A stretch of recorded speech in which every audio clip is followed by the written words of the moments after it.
Ladies and gentleman, ತಮಿಳುನಾಡಿನಲ್ಲಿ ಚುನಾವಣಾ ಕಣ ರಂಗೇರಿದ್ದು ಅಣ್ಣಾಮಲೈ ಈಗ ಮತ್ತೆ ಸಿಡಿದಿದ್ದಾರೆ. ತಮಿಳುನಾಡಿನಲ್ಲಿ ಬಿಜೆಪಿಗೆ ಭಾರಿ ಹಿನ್ನಡೆ ಆಗುತ್ತಾ ಅನ್ನುವಂತ ಪ್ರಶ್ನೆ ಈಗ ತಮಿಳುನಾಡು ರಾಜಕಾರಣದಲ್ಲಿ ಮತ್ತೆ ವಿವಾದದ ಅಲೆ ಶುರುವಾಗಿದೆ. ಕೇಂದ್ರ ಬಿಜೆಪಿ ನಾಯಕರ ವಿರುದ್ಧ ಮಾಜಿ IPS ಅಧಿಕಾರಿ ಅಣ್ಣಾಮಲೈ ಗರಂ ಆಗಿದ್ದಾರೆ. ಯಾಕೆ, ಏನಾಯ್ತು ಅಣ್ಣಾಮಲೈಗೆ? ಬಿಜೆಪಿನ ಗೆಲ್ಲಿಸ್ತೀನಿ ಅಂತ ಶಪಥ ಮಾಡಿದ್ರು ಒಂದು ಕಾಲದಲ್ಲಿ, ಈಗ ಯಾಕೆ ಬೇಜಾರು ಮಾಡ್ಕೊಂಡ್ರು? ಏನಿದು ಸ್ಟೋರಿ ಅಂತೀರಾ?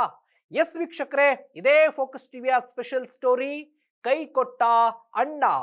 ಎಸ್ ವೀಕ್ಷಕರೇ, ನೆಲ ಜಲ ಭಾಷೆಗಾಗಿ ಪ್ರಾಮಾಣಿಕ ಪತ್ರಿಕೋದ್ಯಮ.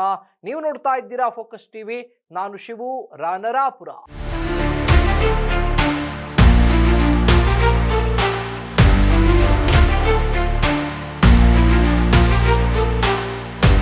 ತಮಿಳುನಾಡಿನಲ್ಲಿ ಚುನಾವಣಾ ಕಣ ರಂಗೇರಿದ್ದು ಬಿಜೆಪಿಗೆ ಪ್ರಬಲ ಪೈಪೋಟಿಯನ್ನ ಕೊಡಬೇಕು, ಬಿಜೆಪಿ ಗೆಲ್ಲಬೇಕು ಅಂತ ಅಂದ್ರೆ ಅಷ್ಟೊಂದು ಪವರ್ ಇಲ್ಲ.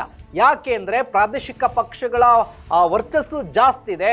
ಮೈತ್ರಿ ಮಾಡಿಕೊಂಡಿರುವಂತ ಬಿಜೆಪಿ AIADMK ಪಕ್ಷದ ಜೊತೆ ಸಂಬಂಧವನ್ನ ಬೆಳೆಸಿರುವಂತ ಬಿಜೆಪಿ ಸೀಟು ಹಂಚಿಕೆ ವಿಚಾರಕ್ಕೆ ಸಂಬಂಧಪಟ್ಟ ಹಾಗೆ ಅಣ್ಣಾಮಲೈಗೆ ಸಿಕ್ಕಾಬಟ್ಟೆ ಬೇಜಾರಾಗಿದೆ. ಮೈತ್ರಿ ಮಾಡಿಕೊಂಡು ಬಿಜೆಪಿ ಅಧಿಕಾರಕ್ಕೆ ಬರಬೇಕು ಅನ್ನುವಂಥ ಲೆಕ್ಕಾಚಾರ ಇದೆಯಲ್ಲ, ಇದು ಎಷ್ಟರ ಮಟ್ಟಿಗೆ ವರ್ಕೌಟ್ ಆಗುತ್ತೆ ಅನ್ನುವಂಥ ಪ್ರಶ್ನೆ. ಸೀಟು ಹಂಚಿಕೆ ಲೆಕ್ಕಾಚಾರದಲ್ಲಿ ಸಮರ್ಪಕವಾಗಿ ಹಂಚಿಕೆ ಆಗಿಲ್ಲ. ಬಿಜೆಪಿಗೆ ಗೆಲ್ಲುವಂಥ ಕ್ಷೇತ್ರಗಳಲ್ಲಿ AIADMKಗೆ ಟಿಕೆಟ್ ಕೊಟ್ಟುಬಿಟ್ಟಿದ್ದಾರೆ. ಮತ್ತೆ ಟಿಕೆಟ್ ಘೋಷಣೆ ವೇಳೆ ತಮ್ಮನ್ನ ಪರಿಗಣನೆಗೆ ತೆಗೆದುಕೊಂಡಿಲ್ಲ ಅಂತ ಅಣ್ಣಾಮಲೈ ಗರಂ ಆಗಿದ್ದಾರೆ.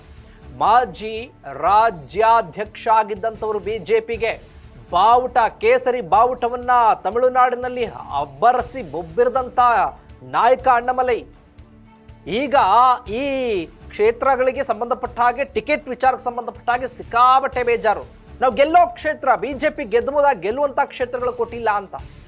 AIADMKಗೆ 178 ಕ್ಷೇತ್ರವನ್ನ ಕೊಟ್ಟು ಬಿಜೆಪಿಗೆ ಬರೀ 27 ಸ್ಥಾನಕ್ಕೆ ತೃಪ್ತಿ ಪಟ್ಕೊಂಡಿದ್ದಾರೆ ಬಿಜೆಪಿಗರು. ಆ 27 ಸ್ಥಾನ ಗೆಲ್ಲೋ ಕ್ಷೇತ್ರಗಳೇ ಅಲ್ಲ. ಎಲ್ಲಿ ಗೆಲ್ತೀವಿ ಅಂತ ನಾವು ನಿರೀಕ್ಷಣೆ ಇಟ್ಕೊಂಡಿದ್ವಲ್ಲ, ಆ ಕ್ಷೇತ್ರಗಳನ್ನ AIADMKಗೆ ಬಿಜೆಪಿಗೆ ಕೊಟ್ಟುಬಿಟ್ಟಿದ್ದಾರೆ ಅಂತ ಸಿಕ್ಕಾಬಟ್ಟೆ ಗರಂ ಆಗಿದ್ದಾರೆ.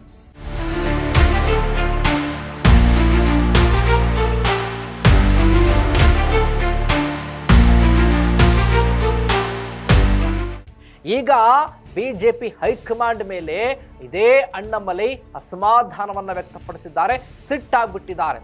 ಸುದೀರ್ಘ ಪತ್ರವನ್ನು ಕೂಡ ಬರೆದಿದ್ದಾರೆ ಅಣ್ಣಾಮಲೈ. ಇದರ ಜೊತೆಗೆ ಏಪ್ರಿಲ್ 23ನೇ ತಾರೀಕು ಒಂದೇ ಹಂತದಲ್ಲಿ ತಮಿಳುನಾಡಿನಲ್ಲಿ ಸಾರ್ವತ್ರಿಕ ಚುನಾವಣೆ ನಿಗದಿಯಾಗಿದೆ. ಮೇ 4ನೇ ತಾರೀಕು ಮತ ಎಣಿಕೆ, ಎಂದಿನಂತೆ ಕೂಡ ಫಲಿತಾಂಶ ಬಂದುಬಿಡುತ್ತೆ. ಇದರ ಜೊತೆಗೆ ಈ ನಡುವೆ ಭಾರಿ ಬಿಜೆಪಿ ವಿರುದ್ಧ ಅಸಮಾಧಾನವನ್ನ ಅಣ್ಣಾಮಲೈ ಹೊರಹಾಕಿರೋದು. ನಾನು ಏನಂತ ಹೇಳಿದ್ದಾರೆ ಗೊತ್ತಾ ಅಣ್ಣಾಮಲೈ? ನಾನು ಹಾಗೆ ಅಣ್ಣಾಮಲೈಗೂ ಕೂಡ ಒಂದು ಕ್ಷೇತ್ರವನ್ನ ನಿಗದಿ ಮಾಡಿದ್ದಾರೆ, ನೀವು ಸ್ಪರ್ಧೆ ಮಾಡಿ ಅಂತ. ಆದ್ರೆ ಅಣ್ಣಾಮಲೈ ಈ ಬಾರಿಯ ಚುನಾವಣೆಯಲ್ಲಿ ನಾನು ಸ್ಪರ್ಧೆಯನ್ನೇ ಮಾಡೋದೇ ಇಲ್ಲ, ಪಕ್ಷದ ಪ್ರಚಾರಕ್ಕೆ ಎಲ್ಲಿಗೂ ಹೋಗಲ್ಲ, ನಾನು AIADMK ಜೊತೆಗೂ ಹೋಗಲ್ಲ, ಆ 27 ಕ್ಷೇತ್ರ ಕೊಟ್ಟಿದ್ರಲ್ಲ ಅಲ್ಲಿಗೂ ನಾನು ಹೋಗೋದಿಲ್ಲ, ನಾನು ಚುನಾವಣೆಗೆ ನಿಂತ್ಕೊಳ್ಳೋದೇ ಇಲ್ಲ ಅಂತ ಎಚ್ಚರಿಕೆಯನ್ನು ಕೊಟ್ಟಿದ್ದಾರೆ ಅಣ್ಣಾಮಲೈ. ಈಗ ಬಿಜೆಪಿಯಲ್ಲಿ ಬಗೆಹರಿಯದ ಗೊಂದಲ ಉಂಟಾಗಿರೋದು ಇದೇ ಅಣ್ಣಾಮಲೈ ಅವರ ತೀರ್ಮಾನದಿಂದ ತಮಿಳುನಾಡಿನಲ್ಲಿ ಈ ಬಾರಿ ಬಿಜೆಪಿಗೆ ಹಿನ್ನಡೆಯಾಗುವಂತಹ ಸಾಧ್ಯತೆಗಳು ದಟ್ಟವಾಗಿದೆ. ಸ್ಟಾಲಿನ್ ನೇತೃತ್ವದ DMK ಪಕ್ಷಕ್ಕೆ ಈ ರೀತಿಯ ಅಸಮಾಧಾನಗಳು ಗೆಲುವಿಗೆ ದಾರಿಯನ್ನು ಮಾಡಿಕೊಡೋದ್ರಲ್ಲಿ ಅನುಮಾನವೇ ಇಲ್ಲ. ಯಾಕಂದ್ರೆ ಬಿಜೆಪಿ ರಾಜ್ಯಾಧ್ಯಕ್ಷ ಆದ ನಂತರ ಅಣ್ಣಾಮಲೈ ತಮಿಳುನಾಡಿನಾದ್ಯಂತ ಓಡಾಟ ಮಾಡಿದ್ರು. ಎಲ್ಲಿ ಬಿಜೆಪಿಗೆ ಗೆಲುವಾಗುತ್ತೆ, ಎಲ್ಲಿ ಗೆಲುವಾಗೋದಿಲ್ಲ ಅನ್ನುವಂಥ ಒಂದಷ್ಟು ಲೆಕ್ಕಾಚಾರ ಹಾಕಿರ್ತಾರೆ. ಯಾವ ಭಾಗದಲ್ಲಿ ಪವರ್ ಇದೆ ಬಿಜೆಪಿಗೆ, ಯಾವ ಭಾಗದಲ್ಲಿ ಇಲ್ಲ ಅನ್ನೋದು ಕೂಡ ನೋಡಿರ್ತಾರೆ. ಯಾಕಂದ್ರೆ ಉದ್ದಗಲಕ್ಕೂ ಕೂಡ ಓಡಾಟವನ್ನು ಮಾಡಿದಂಥವರು ಈ ನಡೆಯಿಂದ ಅಸಮಾಧಾನಗೊಂಡಿದ್ದಾರೆ. ಇದು ಬೇರೆ ಅಂದ್ರೆ MK ಸ್ಟಾಲಿನ್ ರವರ ಪಕ್ಷಕ್ಕೆ ಗೆಲುವಿಗೆ ದಾರಿಯನ್ನು ಮಾಡಿಕೊಡೋದ್ರಲ್ಲಿ ಅನುಮಾನ ಇಲ್ಲ ಅನ್ನೋದು ಮಾತ್ರ ದಟ್ಟವಾಗಿ ಕಾಣಿಸ್ತಾ ಇದೆ.